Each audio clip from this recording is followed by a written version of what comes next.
Okay, so we've talked about the necessary things you'll need to record your podcast, including microphones, audio input devices, and headphones. Once you have all of your gear ready to go, you'll need to set up GarageBand to record and play back through your gear. First, you want to make sure your microphone is plugged into your audio input device and that your audio input device is plugged into a USB port on your Mac. Or, if you're using a USB mic, you can plug it directly into your Mac. Then make sure your headphones are plugged into your Mac's headphone jack or into your audio input device's headphone jack if there is one. Once those items are connected, you can start up GarageBand. If a project you previously worked on opens up, go ahead and close it so you end up here on the New Project screen. Next, expand the Details section here at the bottom of the window. This is where you can find the menus to configure GarageBand's input and output settings. If it's not already selected, click the Audio Input menu and select the audio input device you're using, meaning the one that's plugged into your Mac's USB port and to which your microphone is connected. This tells GarageBand where to record the audio from. Just about all modern USB audio input devices should automatically show up here. You shouldn't need to install any kind of drivers or other software, but check the documentation that comes with your device if it's not showing up here in GarageBand. As you can see, I have several different devices connected to this Mac. I'm going to select this one here, which is a Behringer UMC 202 HD. And you'll select whichever device you're using on your system. Next, you'll want to choose where the sound coming out of GarageBand, or its output, is going to go. You should be able to choose from your Mac's built-in speakers, the headphone jack, or your audio input device, if it has an output jack. I don't recommend choosing to output through speakers, as that can cause a feedback loop while you're recording. Again, you should be using headphones while recording your podcast. If you want to switch to speakers when it comes time to edit and mix your podcast, that's fine, but use headphones while recording. So for the audio output settings, choose the setting for wherever your headphones are plugged into. Most likely either your Mac's built-in output or your audio input device. For this example, I'll choose the same audio input device. And that's pretty much all you need to do to set up your audio device with GarageBand. We don't need to worry about setting a tempo or setting a key signature here because we're not going to be recording music. But the next thing you should do is set your input levels.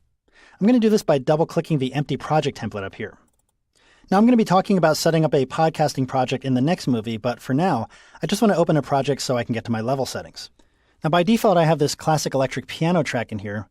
I don't want to record that, I want to record my microphone. So I'm going to click the plus button here to add a new track, and GarageBand asks us to choose the type of track we're going to be recording. I'll choose the microphone option under Audio. Below that, under Details, you'll find the Input menu. And if you don't see this, make sure you toggle Open Details. This is where you can choose which port of your audio input device your mic is plugged into. If your device only has one input, you won't need to choose anything here. But if your device has multiple inputs, you can click this menu and choose the one your mic is plugged into. In this case, my mic is plugged into the first input on my Behringer input device. Notice below that menu it confirms which device I'm currently using for audio input, which is what I selected previously. To the right, it confirms that I'm hearing the audio through that device as well. If you need to change to a different device for either of these, you can click the arrow next to the device's name, and that opens GarageBand's preferences to the audio MIDI settings. You can get here at any time while working on your project if you need to change to a different input device. Everything here is the way I want it though, so I'll just close it. Next I'm going to check, I want to hear my instrument as I play and record. That allows you to listen to or monitor your voice through your headphones as you're recording. I suggest keeping this checked so you'll be able to hear if anything goes wrong while you're recording. If you don't listen to your own voice as it's being recorded, you may get to the end of your session only to find that the track is unusable. So always monitor during the recording. All right, now I'll click Create. And here's my new GarageBand track. Now I no longer need this default classical electric piano track, so I'm just going to right-click on that and choose Delete Track. So now I'm left with the track I just created. You can see it's labeled Audio 1. Notice the Input Monitoring button is selected. And that's the button that's enabled when you check that you want to hear your track as you're recording, so I'm going to leave that selected. Now before I record, I want to set my recording levels, meaning I want to make sure I'm getting enough signal from my mic to capture a good recording. I don't want it to be too quiet, and I also don't want the signal to be too loud, otherwise I might end up with a distorted or clipped sound. If you're using an audio input device with an input dial, sometimes labeled as a gain dial, you'll first set the level on your device. You'll want to speak into your microphone at the level you intend to use while recording your podcast, and watch the meter or light on your device.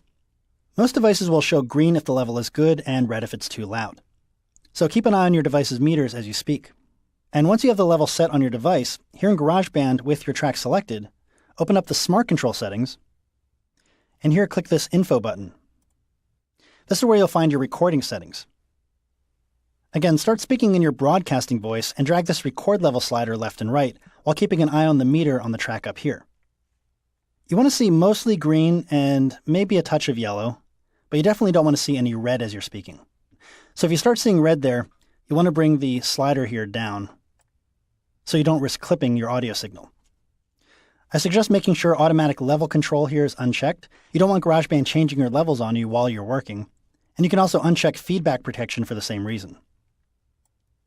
So take some time to play around with the levels until they're looking okay to you.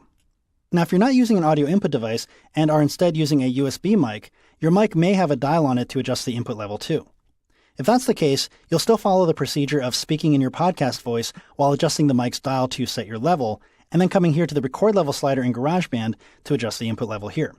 If your mic doesn't have its own dial, just use the record level slider right off the bat. If the level you're getting still seems too low, you can go to your System Preferences, to Sound, and here under the Input tab, select your input device, and in most cases you should see an input slider here. Now for the way I'm recording this movie you're watching, we're using a different audio input interface, which doesn't have input controls as you can see here. But in most cases you should be able to select your device from this screen and adjust its levels from here as well. And once your levels are set, you're ready to record on this track. If you're recording multiple tracks simultaneously, you'll select the next track and set the levels for that microphone too. Alright, so that's how to set up the input and levels in GarageBand. Next, we'll take a closer look at setting up your GarageBand project for podcasts.